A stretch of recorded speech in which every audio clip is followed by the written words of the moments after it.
Hey everyone, and welcome to your 15-minute workout to improve shoulder subluxation after a stroke. Today I'm going to be walking you through 2 sets of 6 exercises with modifications. You're not going to need any special equipment, but you will need somewhere solid and stable to sit as well as lie down. And you may want to have a long object like a cane, a reacher, or an umbrella. Let's go ahead and get into it though. Our first exercise is focused on shoulder protraction and retraction. Protraction is pushing our shoulders forward. Retraction is pulling them back, like you're trying to squeeze a penny or a pencil in between your shoulder blades. So we're just going to alternate between this movement for the next couple seconds here. You're doing fantastic. This is a bit of a warm-up move. I just want to make sure that shoulders are getting warmed up and ready to go with the rest of our exercises. Now, if you don't have exactly the same level of movement on your affected shoulder as you do in your unaffected, that's okay. It's nothing to worry about. This is why we're working on it. And you may notice I have a bright green piece of tape here. I'm just marking the affected side as you follow along. Go ahead and rest here. We're gonna take just a couple seconds and then we're gonna move into our second exercise, 1-arm rows. So here we go into this next exercise. Now for this one, no weights are needed. We're just gonna focus on movement. But what I want you to do is, affected arm is gonna be, your hand can be resting on your lap. What I want you to do is try to bend that elbow and pull your shoulder and your shoulder blade back. Absolutely fantastic. Just like what we were kind of doing in that first exercise with the retraction, I want your shoulder pulling back in the same way. This just adds a little bit more complexity to that exercise, and it's good if you have some level of shoulder movement and elbow movement, but also if you don't have a ton of hand movement, that's okay. You actually won't need a ton of hand movement for this whole workout. So depending on where you're at, there are several different exercises to meet you. Let's go ahead and just take a short little rest break here. Take a big deep breath in and blow it right out. Fantastic. Let's go into our next exercise, isometric abduction. So abduction is raising arm up and out to the side. Isometric means our muscles aren't lengthening. So we are going to put your unaffected hand on your upper arm, and you're gonna try to push out against your hand with your affected side. So you're gonna try to push out and against your arm. Now, if this is a little bit difficult to push against your unaffected hand, you can do this against a wall. You can do this against, like if you're sitting in a chair, kind of turning and trying to push against the back of a chair. So you find what works best for you. Okay, let's go ahead and do that one more time. Push out. Fantastic, and rest. So the next exercise we're going into is isometric external rotation, which is where you are trying to move your forearm out to the side. Isometric because we're providing resistance without causing the muscles to lengthen or shorten. So you can do the same thing. Unaffected hand is going to come on the affected forearm. Your elbow needs to stay tucked in at your side to really make sure we're hitting those external rotators and pushing out against your hand. Now again, if that's a little too difficult to do with your unaffected hand, you can do that against the arm of a chair, wherever you're sitting, and just push out against the arm of a chair that way. The reason we're doing this isometrically, which means we're not doing the actual movement, is because this movement can make shoulder subluxation worse. If you haven't seen my video from last week on ways to manage shoulder subluxation, I recommend that you go back and watch that because I do discuss ways to position yourself to avoid making that shoulder subluxation worse. And one of those is to avoid this movement. Let's go ahead and move into our next exercise, lying internal rotation. So we're going to go down on our back here. I mentioned you would need a place to lay down for these exercises. Here's where that's coming into place. So we can't just do external rotators and forget about our internal rotators. So your shoulder is going to come out to 90 degrees and you're going to gently bring your forearm down. Pull it back up and down.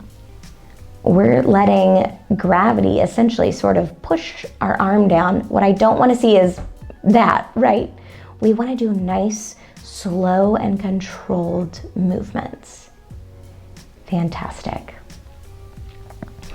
So we want to get external rotators, internal rotators, and the deltoid muscles, which all work to move our shoulder. Let's go ahead, stop and take a little breather here. We're going to stay laying down for this next exercise, which is shoulder flexion.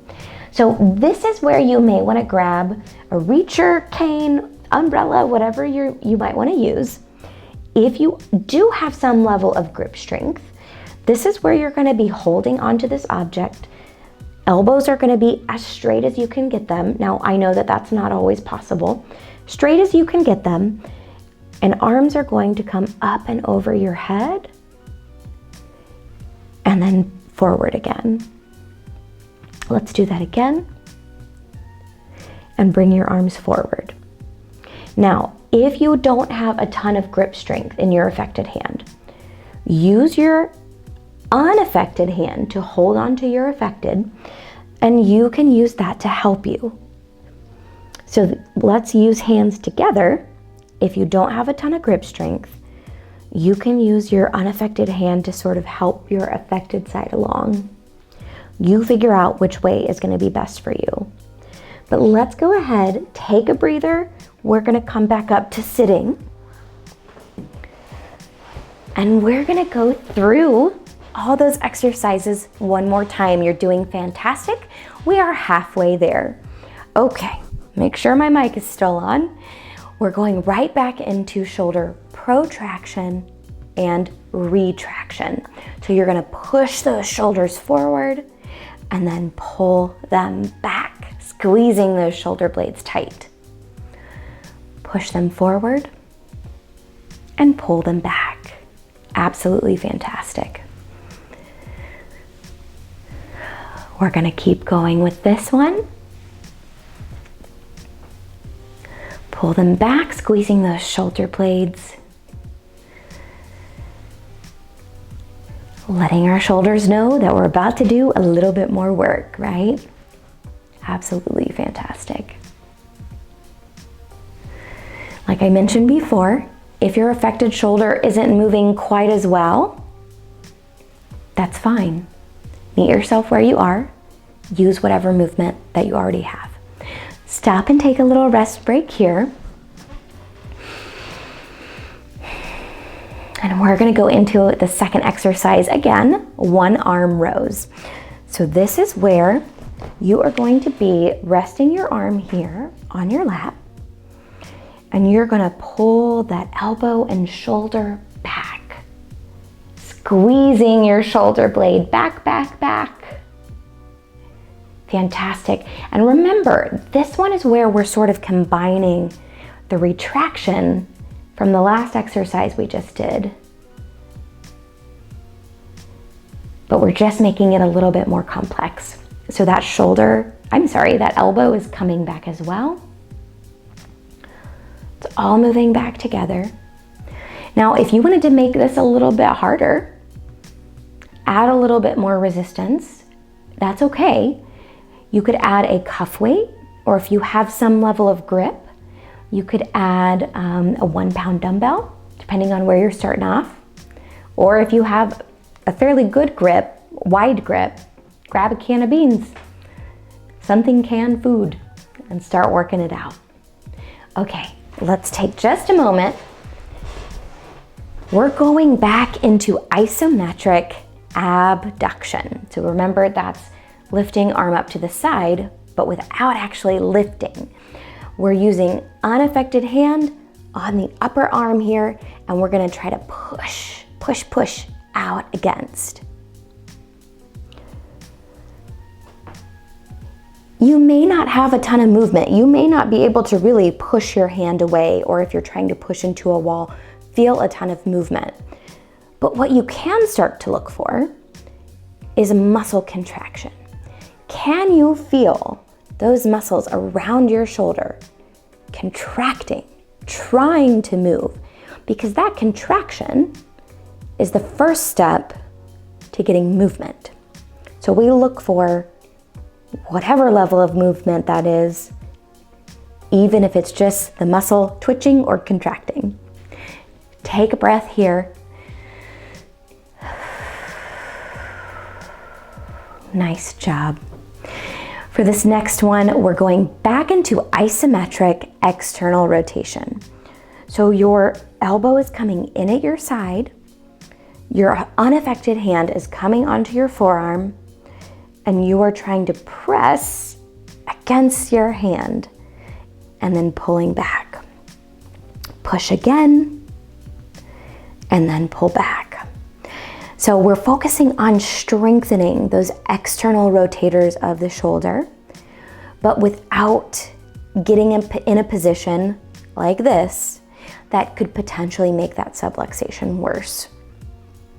So there are lots of modifications to be made to make sure that you are safe while doing certain exercises. And this is one of those modifications for shoulder subluxation, because we want to make sure that you're always being safe and maintaining good position of your joints. Take a breath. We have a few seconds here, and then we are going to lay down again. So let's go ahead, get onto our back. Okay. Your shoulder is going to come out to as close to 90 degrees as you can get it. It's okay if you can't get it out quite this far. And what you're going to do is from this position, you are going to bend that forearm down, move that forearm down. Slowly, controlled. We don't want to see this. This is not good. Control is what helps us really focus in and hone that muscle, right? Because this really isn't benefiting us that much, right? We want to slow down, focus on control, and then bring it back up and down. Let's go ahead and rest here for just a few seconds. Last exercise, folks. We have made it. Wonderful job. Now, if you're able, this is where you're going to use whatever you have to hold on to. Push up and out. Elbows are straight. And then you're going to bring those arms back behind you. Fantastic job. Let's do that again. We're bringing arms back behind. Pulling forward. Wonderful job strengthening up those shoulder muscles. And back down. Now remember, if you don't have a ton of grip strength, you can come here. Use your unaffected hand to really hold and support your affected side. You know, and for the first little bit that you're trying this exercise, your unaffected hand may be doing a lot of the work, but that's okay. We're using this to try to get your brain to start remaking some of those good pathways for healing. Let's do one more. And relax. Now you can stay laying down, but I'm gonna come back up to sitting. Oh my goodness. Woo! I hope that was a good workout for you all. I'm gonna go ahead and put my hair up real quick again. Take a deep breath in. You earned it. In through your nose, out through your mouth. Fantastic job, everyone. As always, I'm gonna leave a link down in the description below if you'd like to sign up for the email list which gets you stroke recovery tips and motivational emails every week, as well as a free copy of my ebook, The Stroke Recovery Pocket Guide. And if you are able and you find value in what we do, please consider donating to Post Stroke, either via PayPal for a one-time donation or by becoming a Patreon member, where in exchange for a monthly donation, you get access to cool perks like behind-the-scenes videos, social media shoutouts, and even YouTube shoutouts, of which I have one today. Thank you so much, Doug C., for your continued contribution to Post Stroke at the Empowerer level. We can't do what we do without you. Thank you all so much for watching. I'll see you next time.